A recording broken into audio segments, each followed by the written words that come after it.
হযরতে ওমর ফারুক রাদিয়াল্লাহু তাআলা আনহু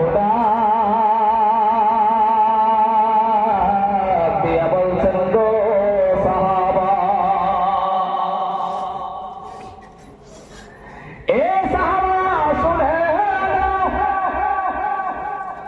সাহাবা চোখের থেকে পানি দেখে নরম হয়ে কেন কান্দি, সামনে কি তা তুমি ভালো করে শুনে নাও। ওগো সাহাবা, ওগো নবীর সাহাবা, শোনো কেন আমি কান্দি তুমি জানো না। কেন আমি কান্দি জানো নি? এই যে সামনে জায়গাগুলি যে তুমি দেখতেছ, এই জায়গাগুলির মধ্যে